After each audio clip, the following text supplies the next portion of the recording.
गाड़ी कितनी देर में चलेगी? फिर किसी ने कहा ड्राइवर साहब कहाँ जा रही है बस?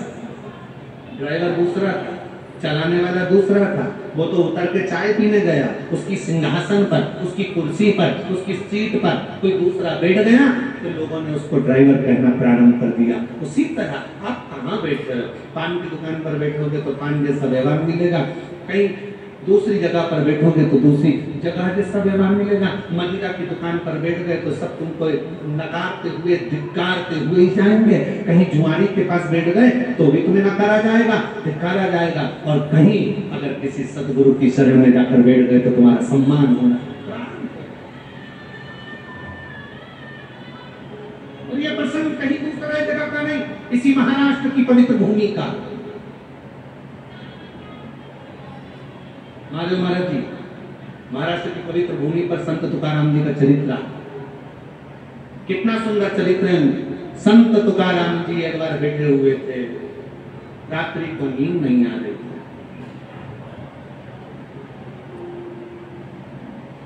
चार चोर चोरी करने जा रहे थे। संत तुकाराम जी घर के बाहर बैठे थे। उन्होंने देखा बेचारे आधी रात को कोई जा रहा है, ना जाने कौन सा काम आ गया इनको, इतनी रात को जा रहा। संत तुकाराम जी के मन में आया विचारों को, रात को कोई काम करने वाला नहीं मिलेगा, मैं चल देता हूं। उनको क्या मालूम था कि ये तो चोर है। संत को सब संत दिखते हैं, साधु को सब साधु दिखते हैं, तपस्वी को सब तपस्वी दिखते हैं, सन्यासी को सन्यासी दिखते हैं, विद्वज्जन को सब विद्वज्जन दिखते हैं। जिसकी जैसी दृष्टि उसको वैसा दिखे। संत तुकाराम जी को लगा चलो चार चोर जा रहे थे, पीछे पीछे तुकाराम जी जाने लगे महाराज। अब चोर जाते जाते पीछे पलट कर देखे तो उन्होंने देखा कि वो कोई आ रहा है। तो चारों चोरों ने विचार करा, इन्हें देख ही लिया है तो साथ में रख लो। एक ने कहा इसको तो चोरी करना आएगी नहीं, तो उन्होंने कहा कोई बात नहीं, बाहर खड़ा कर देंगे, अपन जब हिस्सा लाएंगे तब देख ले। तुकाराम जी चलो पीछे खड़े हो गए। चारों चोरों ने आकर कहा तुम? तुकाराम जी बोले तुम अकेले आ रहे थे, कहीं मुझे लगा कि कोई बड़ा काम होगा, चार जनी जा रहे हैं, किसी की जरूरत पड़ जाए तो मैंने सोचा मैं भी चलता हूँ, हेल्प कर दूंगा। चोरों ने विचार कर भाई गए हो तो खड़े रहो, हम अंदर से आते हैं तुम्हें हिस्सा देंगे। खड़े चारों अंदर चले और चोर अंदर जाकर चोरी करने। तुकाराम जी महाराज खड़े खड़े इंतजार कर रहे हैं। 15 मिनट हो गए, 20 मिनट हो गए, आधा घंटा हो गया, नहीं आए। संत तुकाराम जी को लगा ये वही सेठ जी का घर है जहाँ रोज कीर्तन होता है, रोज कीर्तन होता है और मेरा कभी आना नहीं हुआ।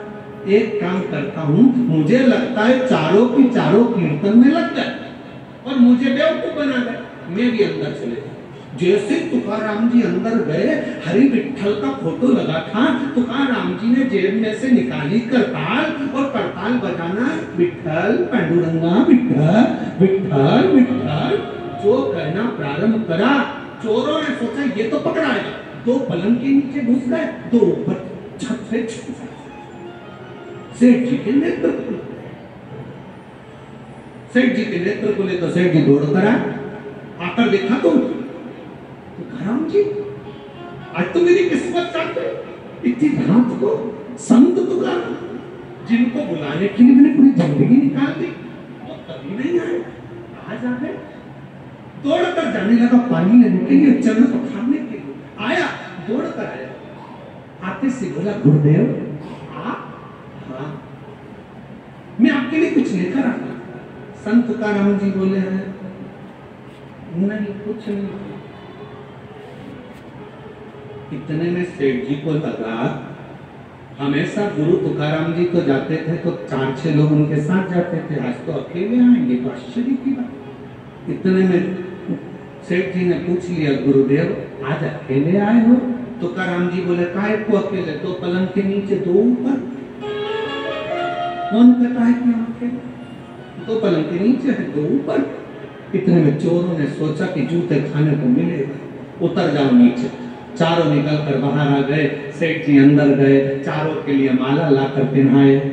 पांचों को माला पहनाए, तुकाराम जी को भी पहनाई, चारों को भी पहनाए, पांचों को पानी पिलाए, अंदर जाके श्रीफल लाए, सोने की मुद्रा लाए, पांचों को मुद्रा दी, माला पहनाकर संत तुकाराम जी से पूछा, आज आप कैसे आ गए?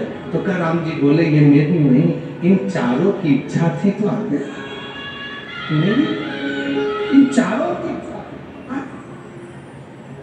तुकाराम जी वापिस जाने लगे।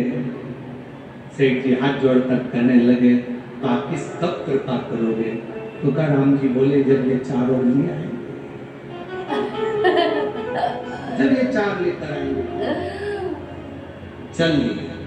बाहर निकलते से चारों चोरों ने तुकाराम जी के चरण पकड़ लिए। जितनी बार चोरी करते पकड़ाते थे उतनी बार जूता खा के आते थे।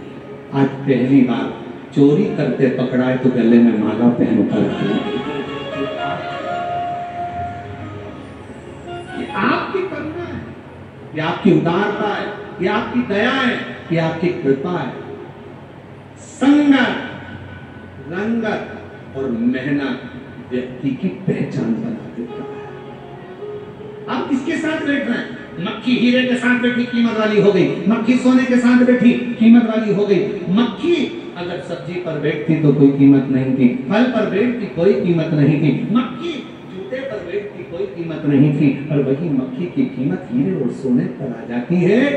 उसी तरह आप और हम किसी संत सदगुरु या परमात्मा की संगत में जाकर बैठते हैं तो हमारी भी कीमत बढ़ती चली जाती है।